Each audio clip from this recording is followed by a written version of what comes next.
एफ्लाटॉक्सिकोसिस। अगर आसान भाषा में समझें तो ये एक तरह की फूड पॉइजनिंग है जो फफूंद लगे चारे को खाने से होती है।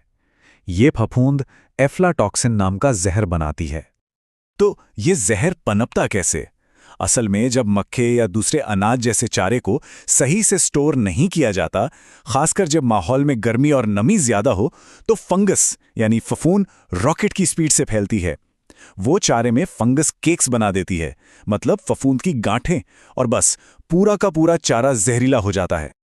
अब होता क्या है ना कि शरीर के अंदर लिवर एक सुपर हीरो की तरह काम करता है। इसका मेन काम है जहरीली चीजों को बाहर निकालना। लेकिन जब एफ्लाटॉक्सिन का हमला बहुत ज्यादा हो जाता है ना, तो बेचारा सुपर हीरो भी घुटने टेक देता है। लिवर बुरी तरह डैमेज हो जाता है और फिर जहर पूरे शरीर में फैल जाता है। ठीक है, तो अब सवाल ये उठता है कि पक्षियों में इस जहर के असर को पहचाने कैसे।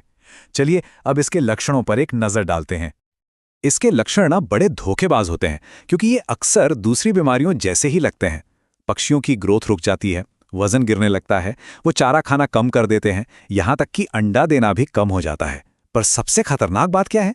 उनकी बीमारियों से लड़ने की ताकत यानी इम्यूनिटी बिल्कुल खत्म हो जाती है, और फिर वो दूसरी बीमारियों का बहुत आसानी से शिकार बन जाते हैं।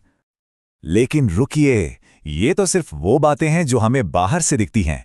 इस जहर का असली और सबसे डरावना सबूत तो हमारी नजरों से छिपा हुआ है। चलिए अब पर्दा हटाते हैं और देखते हैं कि ये जहर शरीर के अंदर, खासकर लिवर के साथ क्या तबाही मचाता है। अच्छा, अब यहां जरा ध्यान से देखने की जरूरत है। स्क्रीन पर दो लिवर हैं। एक है एकदम हेल्दी लिवर, गहरा लाल, मजबूत, और दूसरा है एफ्लाटॉक्सिन का शिकार। फर्क साफ नजर आ रहा है ना? इसका रंग देखिए, पीला पड़ गया है, बेजान सा। ये सूजकर इतना नाजुक हो जाता है कि हाथ लगाते ही बिखर जाए। इसी को फ्राइबल या भुरभुरा होना कहते हैं। और यही पीला और भुरभुरा लिवर एफ्लाटॉक्सिकोसिस का सबसे बड़ा क्लासिक साइन है। इसे भूलना नहीं है। तो अगर समस्या पकड़ में आ गई है तो अगला कदम क्या होगा? इससे लड़ना कैसे है? चलिए अब इलाज की बात करते हैं। अगर एफ्लाटॉक्सिकोसिस का जरा भी शक होता है तो 1 मिनट की भी देरी नहीं करनी। ये एक इमरजेंसी एक्शन प्लान है। सबसे पहला और सबसे जरूरी काम, उस जहरीले चारे को फौरन हटाकर फेंक दीजिए। दूसरा, पक्षियों की डाइट में हाई प्रोटीन और जरूरी विटामिन्स की मात्रा बढ़ा दीजिए। तीसरा, उनके कमजोर लिवर को सहारा देने के लिए लिवर टॉनिक दीजिए। और चौथा, रिकवरी को तेज करने के लिए विटामिन ई और सेलेनियम के सप्लीमेंट्स दीजिए। लेकिन एक बात गांठ बांध लेनी चाहिए, इलाज सिर्फ उस नुकसान की भरपाई करने की कोशिश करता है जो हो चुका है। इस दुश्मन से लड़ने का सबसे अच्छा तरीका है कि उसे फार्म के अंदर घुसने ही ना दिया जाए। सीधी सी बात है, रोकथाम हमेशा इलाज से बेहतर होती है। तो चलिए अब अपना सारा ध्यान रोकथाम पर लगाते हैं। वो कौन से तरीके हैं जिनसे इस खतरे के चारों तरफ एक मजबूत दीवार खड़ी की जा सकती है? रोकथाम की बात करें ना, तो बस एक जादुई नंबर याद रखना है, 12%। जी हां, 12%। ये गोल्डन रूल है। मतलब स्टोर किए गए चारे में नमी की मात्रा किसी भी कीमत पर 12% से ऊपर नहीं जानी चाहिए, बस। तो एक पक्की रोकथाम योजना में क्या क्या होना चाहिए? पहला, चारा हमेशा सूखी और हवादार जगह पर हो।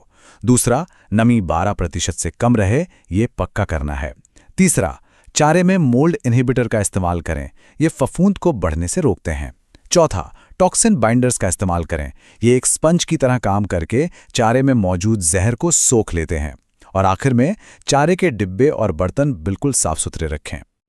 इससे ये पता चलता है कि चारे की सुरक्षा कोई एक दिन का काम नहीं है, ये एक लगातार चलने वाली प्रक्रिया है। चारा खरीदते वक्त जांचिए, स्टोर करने के दौरान उस पर नजर रखिए, और सबसे जरूरी, पक्षियों को खिलाने से ठीक पहले हर बार उसे जरूर देखिए। तो कुल मिलाकर बात यही है कि सतर्कता ही सबसे बड़ा बचाव है।